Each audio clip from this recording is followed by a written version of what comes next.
Okay. Oh, we do? Yeah. All right. Applause, applause, everybody. Great job.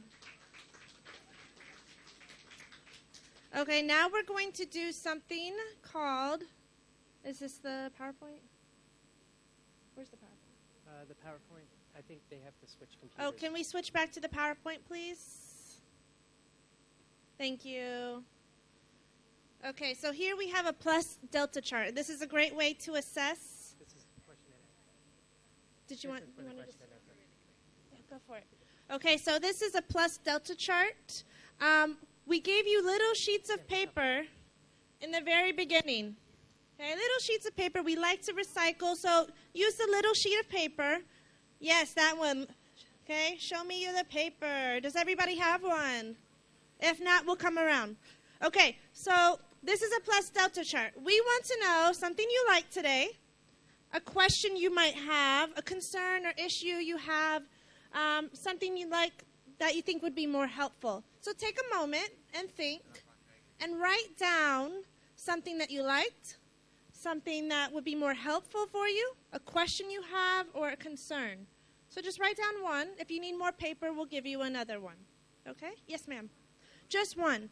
But if you would like to write another one, just raise your hand and we'll give you another sheet of paper.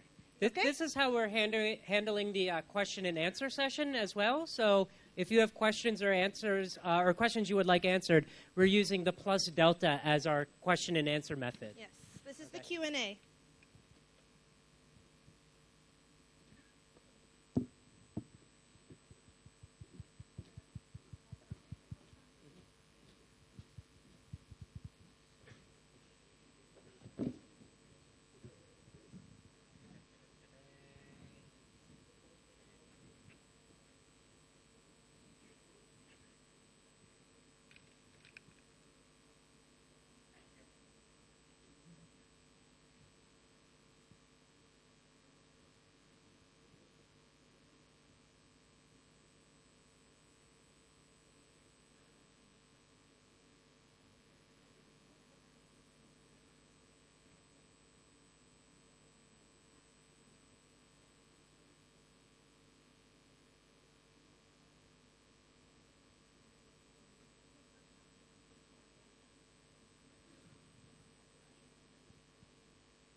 This is anonymous, so you do not need to write your name, okay? It's just write whatever questions or comments you have. You don't need to write your name.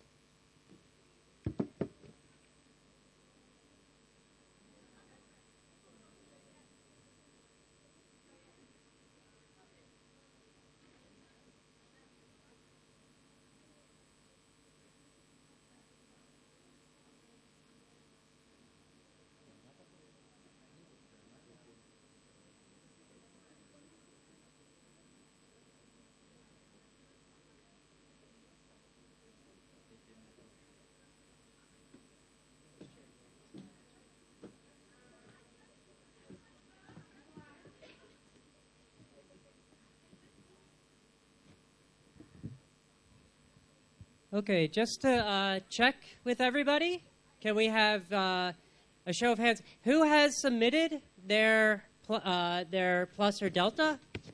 Is there anybody still working on their plus delta? Okay, if not, we're going to... yeah, we'll take that.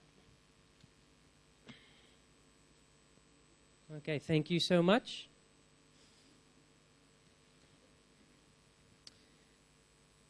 Okay, so this is anonymous. We don't know who had the plus, the delta. Let's go through and just see one plus delta right now from my list. I have a plus delta here. The plus, the presentation is brief, clear, and concise. Well, thank you. That's an abstract, right? And the name of this presentation is Straight to the Point. And that's what the presentation was. Good. Let's see. The delta would be, I would like to practice more on writing an abstract on our own. And, I agree. Just to give you some information for the audience, this workshop that we're doing here is actually a 2-hour workshop. Yeah, it's supposed to be 2 hours, but we only had 45 minutes to give. So we gave you a sample or an appetizer, right, of the full. Yeah, we gave you an abstract of the abstract. We gave you a small sample or a small appetizer of the full meal. If you were to be in our 2-hour workshop, we would actually give you time to write an abstract, to evaluate the abstract with the rubric, and to get feedback from your peers and from ourselves. So that delta is good to know. So we can tell you, yes, this is part of a 2-hour workshop. The concern or issue, this one, too short. And want more time for discussion. Again, in 2 hours, absolutely, we would be able to do that for you. In 45 minutes, ma'af sakali, but we can only do a very little bit. Now, here's a very good question. The question, what must we do if we cannot avoid using terminology? I would imagine if you cannot, so the word here, terminology, and avoid using the jargon that's specific to your field. I would say the best thing to do is try to explain it to using layman terms, if you're familiar with that concept. Layman term meaning somebody that's not in your field. If you were explaining what you do to somebody you meet on the street, trying your best to avoid using the jargon and explaining it to somebody that doesn't really have an idea about your field, you might have to be a little bit more explicit. I'm not familiar with the field that this is referring to, but for example, if you're talking about astrophysics, finding a way to explain phenomena in astrophysics to somebody who is just a normal person on the street or hasn't studied astrophysics is very difficult to do, but it can be done by explaining maybe in a little bit longer or maybe a longer phrase to explain a concept. Yeah.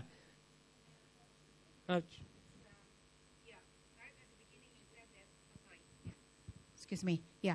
Right at the beginning, we seems to get the impression that it's all for the general reader, right? Mm-hmm. But actually, sometimes we also have to think that journal is actually for specific reader in a certain case, And then I think also the term, probably we have to clarify first the term jargon and the terminology, because jargon tend to be not informal and also negative, if I may say so, and terminology is more scientific, and then sometimes we know that in some journal, in some abstract, we see that those terminology, So I don't know. So it should be something in between. So I think something in between. Overgeneralize that. Yeah, definitely. Don't use jargon. Jargon can be negative and turn people off. When I say it's being used for a general audience, I mean journals. The appeal of a journal is that it goes into a database, and then that database can be used by many people. Probably. And so that's the idea of the abstract. Is the abstract is being used in the journal for the journal to submit to the database so they can get more readers. So really, while there are journals that are specific to your field, and in the actual research, yes, you will be using the terminology. The abstract, which is being used by a person doing research in that particular field, who might be an undergraduate student or a master's degree student who isn't 100% familiar, will be using your research in their research paper. So that's one of the reasons we want to avoid using, in the abstract, the terminology and the jargon. But we would tend to use that more, definitely use that in the research paper. But yeah, you're right. There are specific journals, but then the appeal of those journals is that they can be used in a larger database full of journals from a wide variety of fields. And you want to be able to find that in an easy search through a database search engine. Right. Yeah. Thank you. Yeah, thank you. All right. With the plus delta chart, it would be more helpful if there are many examples from social and political science abstracts. Again, this is a very general. We're limited on time, so it's difficult for us to have specific fields addressed. So this is general. If we had more time, we would love to have more specifics. You also like that it was interactive. That's great. One thing that you put for something that would be more helpful, the delta, we had very limited time for practice. Again, 2 hours, we had to condense everything. So we're sorry that we didn't have an opportunity to write. If you would like to stay after and work with your group and write, feel free. You're welcome. There's Starbucks and some other coffee shops. You can work there as well. We'll be around. So yes, time to practice would be great. Let's see. I have one here. How to improve our writing skill as general. So this is not necessarily for writing an abstract, but how can you improve your writing in general? I would think, I'm not sure if your university has it or not, but some universities have writing centers where they have somebody in the linguistics or language department that might assist you in your writing. So you could go to a writing center, maybe finding a tutor in a language school that could help you with the writing in general, but also using the internet. There are lots of resources online like Purdue OWL that can give you tips and skills on how to improve your writing. And then another way to really improve your writing is through input-output processing. So when we know about learning languages, it takes input, taking in the language, before we can produce the language. So what is the best way to take input for writing? Anybody have an idea for that? How could we take input for writing? Reading a lot. Exactly. So in order to improve your writing in general, read and continue to read, because you're taking in the language, you're taking in the structure, and then what you put out will be similar to what you read. So if you continue to read academic journals and your goal is to be published internationally in an academic journal, read more journals in your field. If your goal is not to do that, for example, you want to be a novelist, you would want to read novels so you can see the structure of novels, right? If you want to write narratives, you would read more narratives. So read more for general writing, read more in the specific type of writing you want to do as a way to improve your writing. Yeah, expose yourself to different styles, figure out your own style, but that is the best way, I would say, as well. Yeah. I'm just going to make a comment here. I am reading a lot of these, the deltas or concerns or issues, and a lot of them are about time. So again, I think if you just remember, this is supposed to be 2 hours and more in depth, more interaction between us as a speaker and you as the audience. But again, we're limited on our time. Yeah. Okay. Somebody made a comment. It would be helpful if the materials were given at the same day. Again, this book, we don't have hard copies for you today. However, you do have access to this book. It's free, completely free, online. If you go to the Regional English Language Office website with the U.S. Embassy, this can be downloaded for free. So you can find our materials from today and other materials from other workshops. Later on this year, you will also have a DVD that comes along with this. So please access this. This is free, and it is available today. Okay, I have one here that's a compliment. I especially like the rubrics and moves and the games. They make us think more analytical, and that's actually very good. The reason I wanted to talk about this is this really helped your critical thinking when you're approaching abstract writing. It makes you really think about the features of the abstract and how you can improve your abstract. So we can't reach the entire audience and say, oh, we need to work on our grammar, we need to work on our sentence features here, and we have some singular plural issues going on. I can't help you with that in this workshop setting. But what we can do is teach you how to think more analytical and apply critical thinking skills towards approaching research writing. And so we do hope that you learn that today.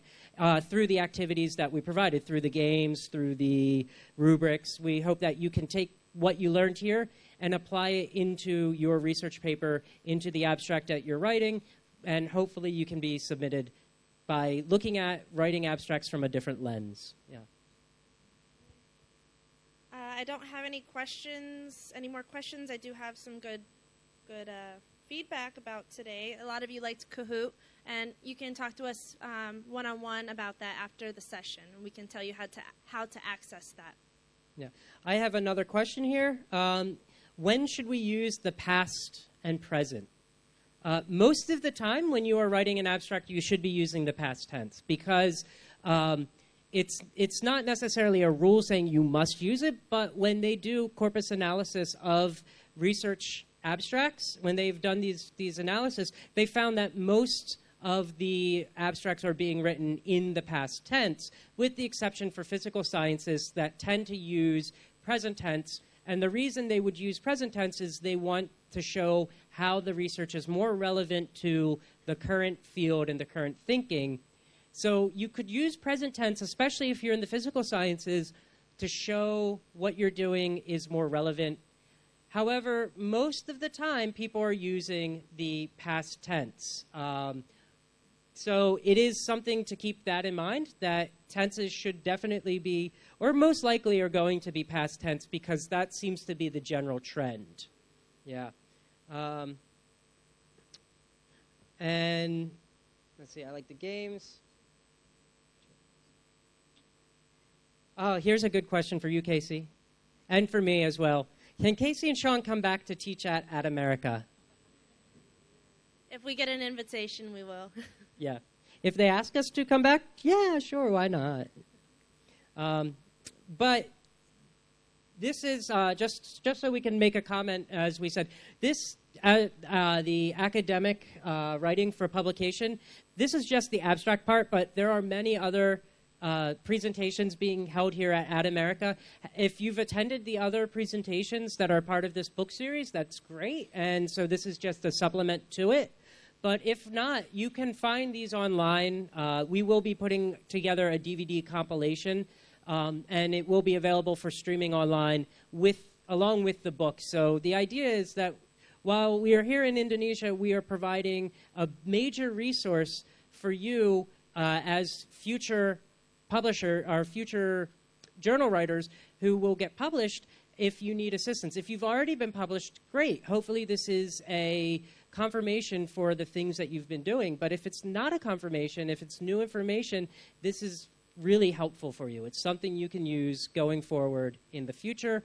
And if you are a teacher and you would like to use these presentations and have your own workshops at your university, that's the goal of this book. This book is to provide a series of PowerPoints, it's PDFs, but a series of presentations that you can use for your university. So it's something that is going to make a longer impact in this region for people who would like to be published. And you can use these workshops in your own university. So it's something to keep in mind. If you enjoyed this session today, you can go to the next session next month, April, the second Saturday. So the second Saturday of every month is a different session from this book. So if you have time, please try to attend. We'll have 2 other fellows from Indonesia here next month.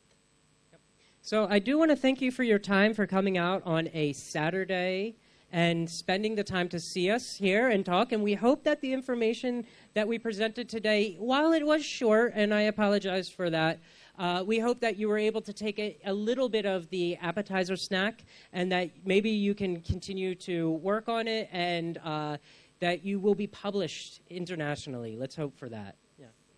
Thank you, everyone.